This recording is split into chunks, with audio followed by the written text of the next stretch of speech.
Hey everyone, Psychotronic Squirt Gun coming at you with another comic book haul. How you doing today? Hope you're doing well. Thank you so much for the views and the comments and liking and all that good stuff. Really appreciate you guys. Today is going to be moving into, I don't know, the last filthy 50 centers for a while and some eBay pickups and stuff like that. So yeah, thanks for joining me and let's do this.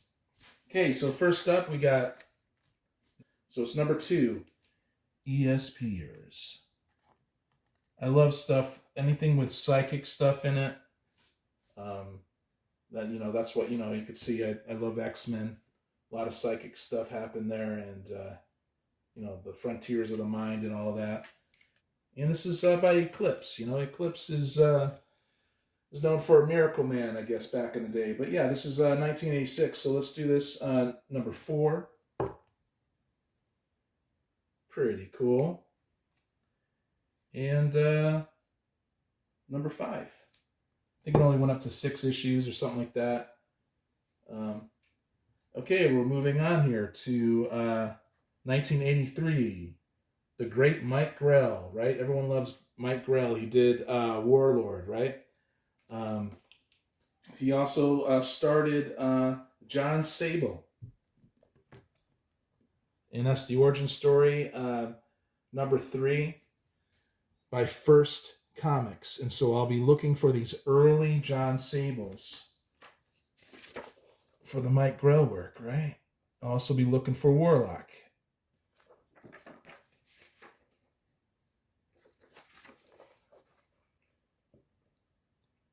A Storm Over Eden. But yeah, cool stuff. 1983, heck yeah, I'm all about it. And then, I'm getting the filthy 50 centers at the half price books in Olympia, and I'm just grabbing them, but I come to find out this went on for a while. Number 44, Judith Hunt did the art, so I don't know anything about that. And then I thought I was happy about this because I thought it was a number 1, but I guess they just rebooted John Sable into just Sable, and this is the first issue, and it's Marv Wolfman, who I like in the 80s. This is 1988. Pencils are by Bill Jaska, and inks are Ralph Calbura. But it's a filthy 50 center right there. So that's number 1, number 8.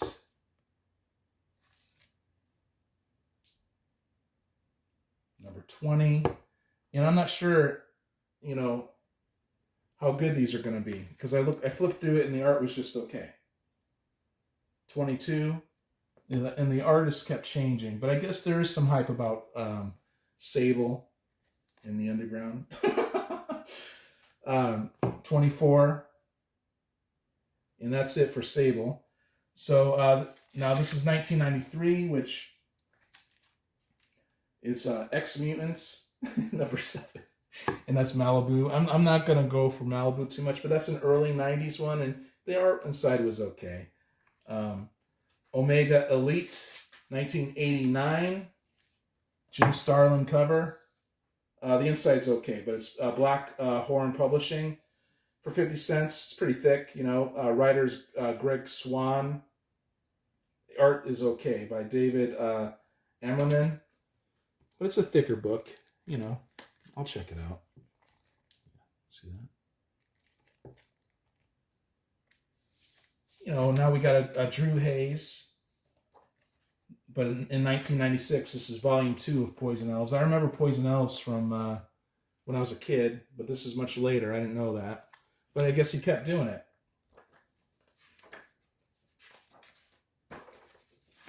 Pretty cool stuff. I like my black and white art because you can pick up a lot more details. I hear people remarking a little bit they don't like it so much, but if you really stop and look at it,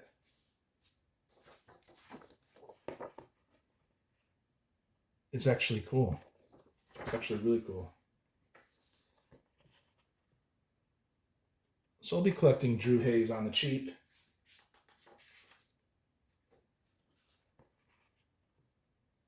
even though Poison Elves is kind of gritty, but it's okay.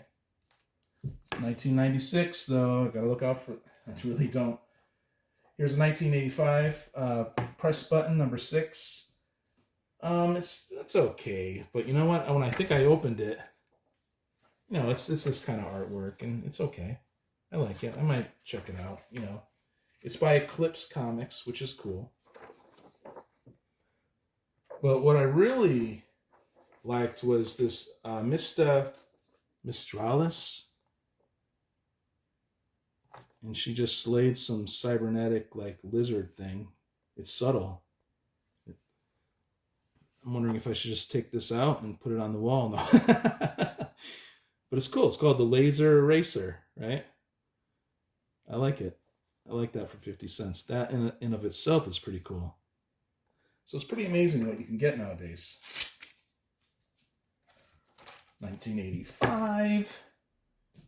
Here's something by Dark Horse, 1993, Red Blade. And they started doing the gatefold stuff, which, I don't know, I don't even think the art was that great. You know, but you got one of these things happening. It's okay, it's that 90s splash stuff, but it's still a little toned down. But they were starting to get the idea, I think, in 93. I mean, look at that. That's not... To me, that's like something about the colors and stuff. But I like the inside of this.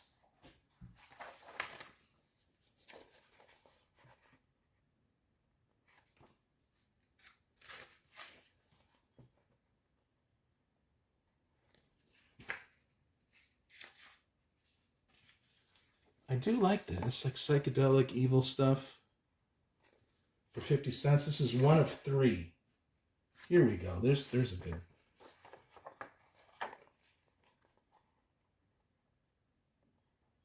I like the fist up there in the right hand corner. But yeah, 1993 Dark Horse, one of 3 Red Blade.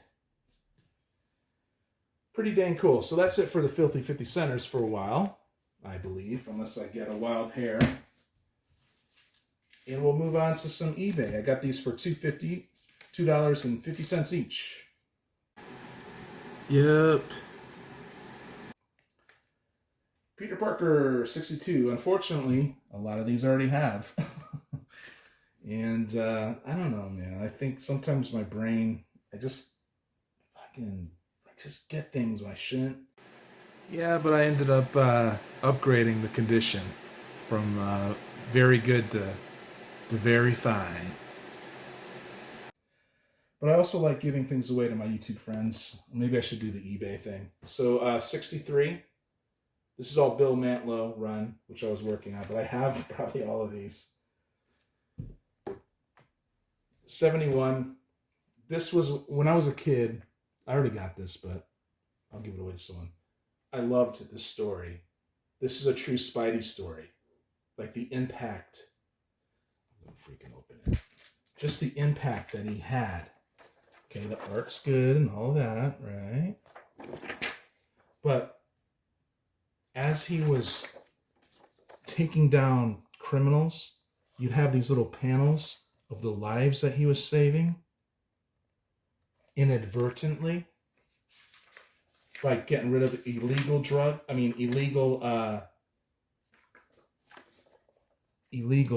guns. I just thought that was really clever how they did that. Plus, who doesn't love this cover?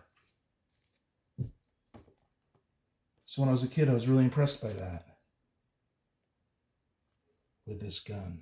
And that's what it was about. Like, he stopped the illegal guns from coming in. 76, classic. I've been talking about the Black Cat storyline during this time, and that rules. I already have that. A lot of these I'm going to give away to my YouTube friends, I think. 77. We got Gladiator. I think I just bought that one last freaking time. All right, so moving on. I wanted to plug some holes in this classic X-Men run, which is awesome because, here we go, number 10. I got these for $1.75 each. Not a bad price. Because not only do you get the reprints, you know, the Dave Cockrum stuff, I've been reading this, and I'm ready for the Burn stuff to happen, but I still like the Dave Cockrum stuff. Something about his faces sometimes, though. He has the same open mouth. But man, what a legend.